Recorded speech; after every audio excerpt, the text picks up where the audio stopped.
Well, Lottie frickin' da! Hello everyone and welcome to Action RPG. I'm your host Aaron, and for today's video we're headed to the world of Diablo 4. The developer live stream was yesterday, hosted by Action RPG superstar Riker. And it actually was a better stream than what they have done in the past, where they gave us new information and new events, I guess I should say announcements, on D4. So we're going to do a little bit of a dev chat D4 edition, starting off with some items. What we're talking about is actually legendary and unique items. Ooh, let me get my face out of the way. We've talked a little bit about legendary items in the past. You know, I really want to focus on things that we haven't spent a ton of time discussing, but to give a general overview, you know, legendary items in general are attached to like legendary powers. And these legendary powers, or reverse, legendary powers attached to legendary items. Legendary powers basically are designed to appear on multiple different slots. So, you know, an aspect might appear on an amulet, but it might also appear on gloves, or it might appear on ring, or it might also appear on weapons. These things.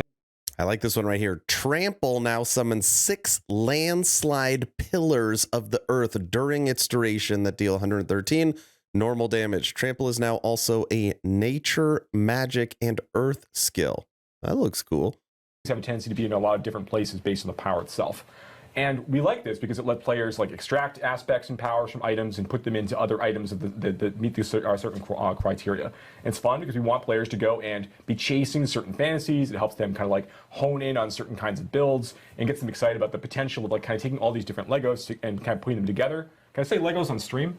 Yes. Legendaries, yeah. Legendaries is what I'm talking about. So once you get all of these legendaries together and you put them together, that's gonna be really, really fun. So that's part of the fantasy we think of legendary items. Did you actually get a chance when you're going through 1 to 50? There's only a certain number of these that are actually available. But when you get into World Tiers 3 and 4, more legendary powers are available. Did you get a chance to see any like new legendary powers as you were playing? Oh yeah, I mean I definitely got to see a variety of legendary powers. I got a certain number of drops. Drop rates didn't feel out of control, but you know, you guys gave me some pre-made characters as well that were decked out with builds, and I saw lots of cool synergistic powers that came together to really make a build flow well.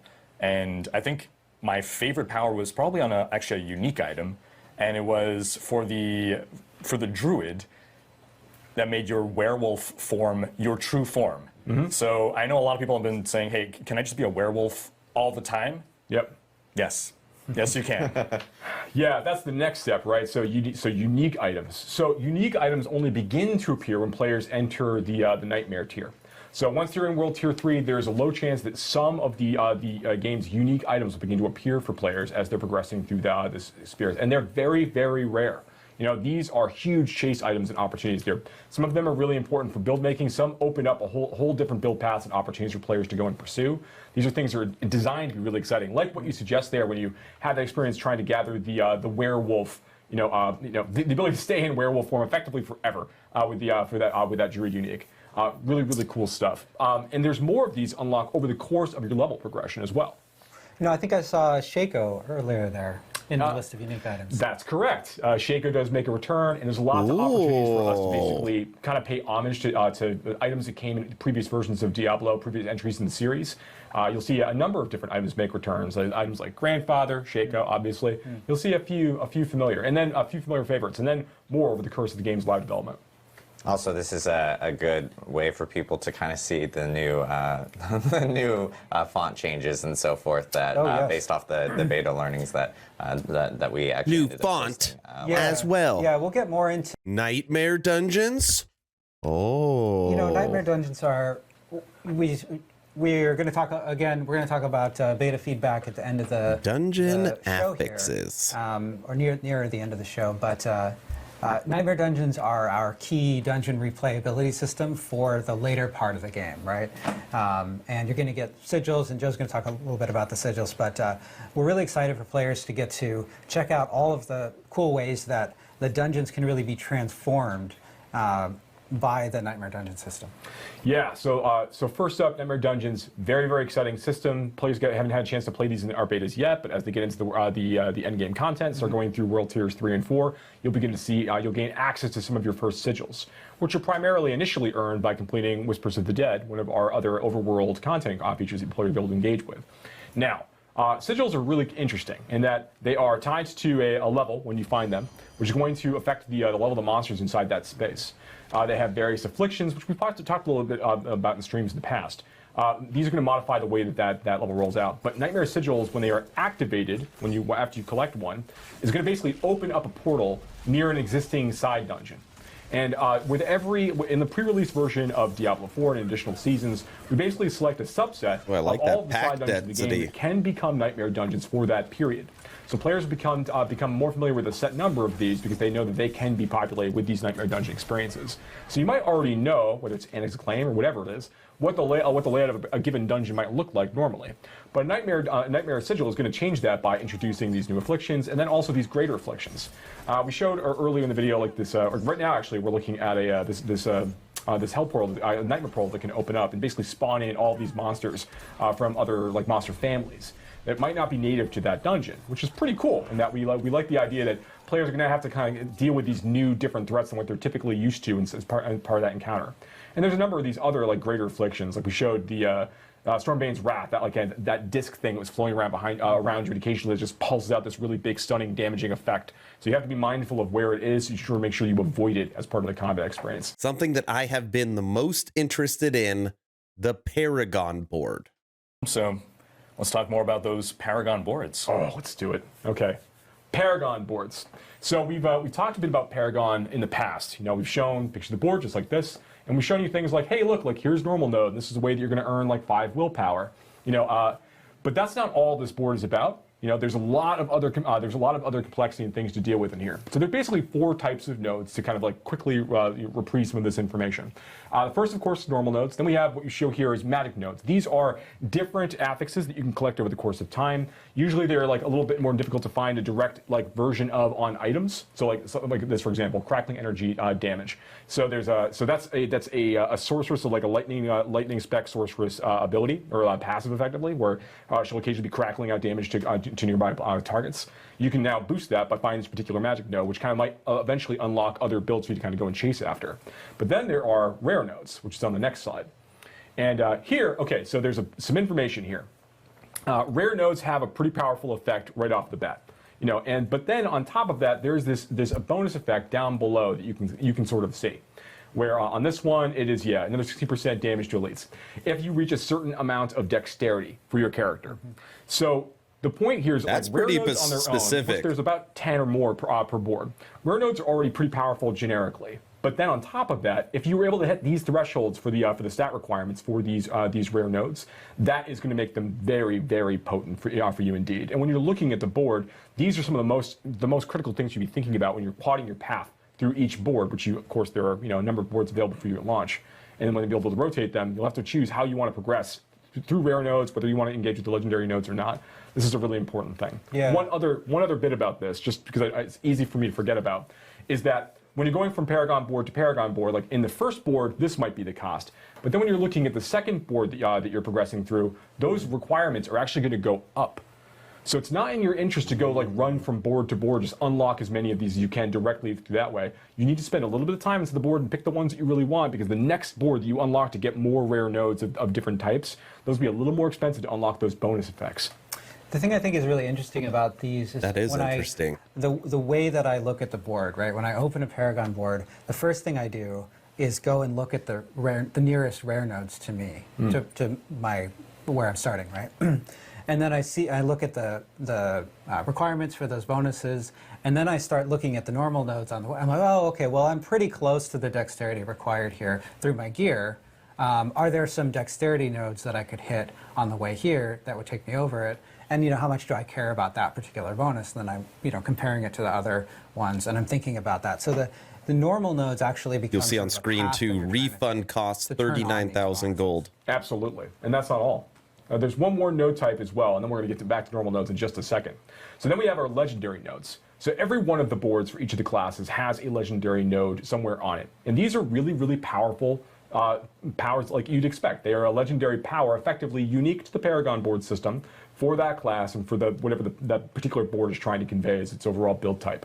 So these are really, really powerful things to go and collect, but they're actually not the most powerful thing. This is just an additional extra powerful affix you can kind of apply to your character, but you kind of do this in concert with other things that you're looking for, like I mentioned, the rare nodes. And I also talked before about glyphs, and we're going to talk about that next. So when you basically, as you're going through the board, there are going to be these sockets that you can unlock, and the sockets are going to be sitting adjacent to a number of other regular nodes.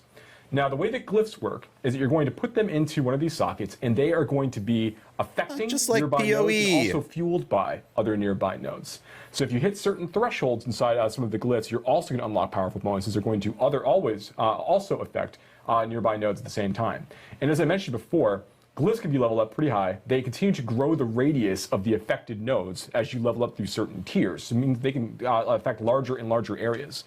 And the boards are not symmetrical in nature as you're progressing through. Because the player can rotate their board and choose which gate they actually want to enter from, you have to like kind of choose from board to board where are the sockets on this board.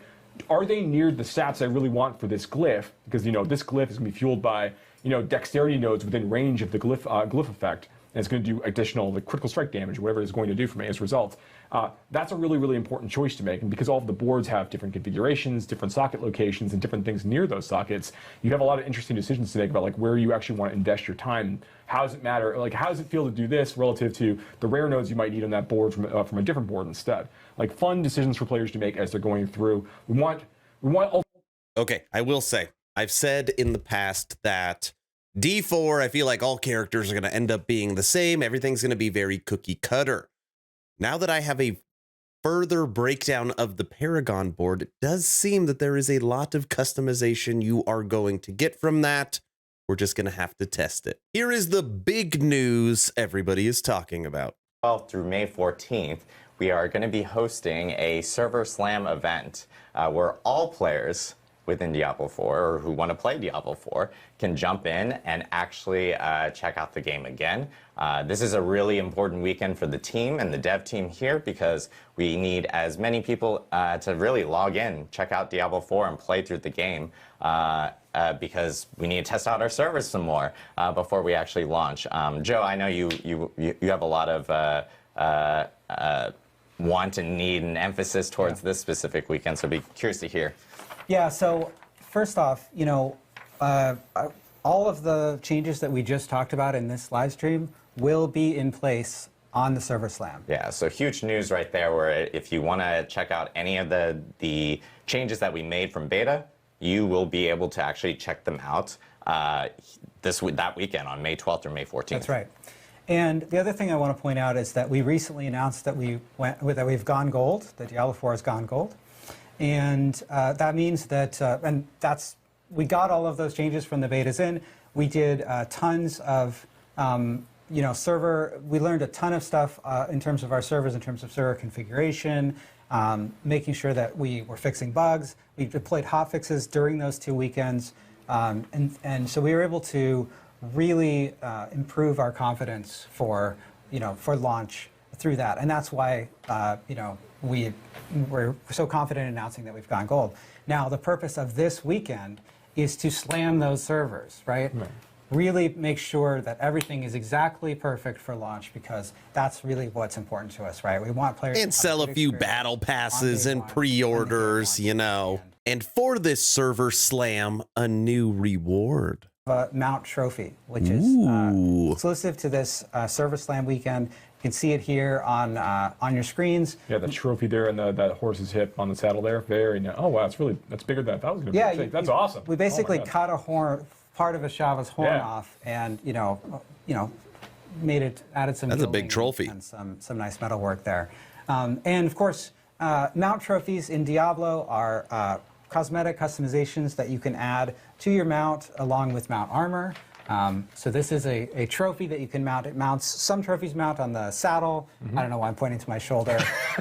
This is where the saddles go, apparently. Yeah. Or they can mount on the side, on the horse's flank, like you see here with this trophy. Yeah, so again, all rewards from the original first 2 weekends of the beta, including the 2 titles and the beta wolf pack will be available, as well as the it looks pretty good. Yes, trophy. Yes. And for the mount trophy, you have to be level 20 and kill a Shava. All classes will be available. and you'll be able to explore Fractured Peaks again from the 2 beta weekends that we had beforehand. And of course, Ashava will be spawning much more often in this Server Slam weekend for players to actually jump in and obtain the rewards and really help us out, help out the team, and make sure that we have a smooth launch. Last thing I'm going to show, Riker hit him with the question of questions. Map versus Minimap. Minimap is a little map in the top right corner. Overlay is what we had in the past in D2, where you have this semi-transparency of the large-scale map over your actual gameplay. D4 does not have an overlay map. A lot of people are asking for it. What's the reason for no overlay? Yeah, so when you're playing through an action RPG and you're playing through that core loop, you're basically switching between 2 modes of behavior, right? You're killing monsters or you're navigating.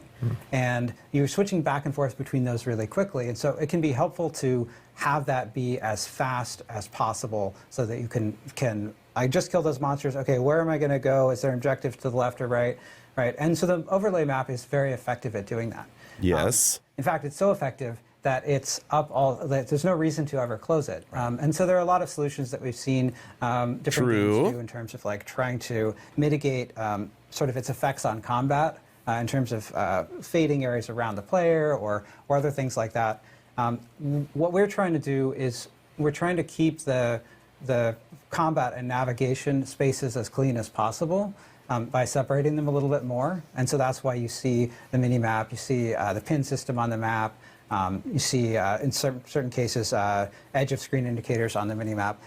We want to add more of those kinds of things, but ultimately, you know, our goal is to make sure that players, when they're going back and forth between combat mode and navigation mode, that they have the tools that they need to do it efficiently, and they don't feel like it's a huge hassle. So we're going to be continuing to look at this feedback. For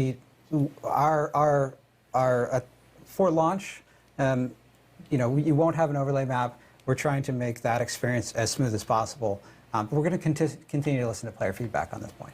All right. We have a question. So it's not closed down. Dev Chat D4 edition is done. I'm going to link this live stream as the first link in the description if you want to go watch it. It is almost 2 hours long, but it was a pretty good and informative live stream. 2 asks at the end of this video. Ask number 1, I'm hoping today is the day I have earned your subscription. Hoping today is the day you make the decision to push that little red button. I would really appreciate it. Really does help the channel as we move through 2023.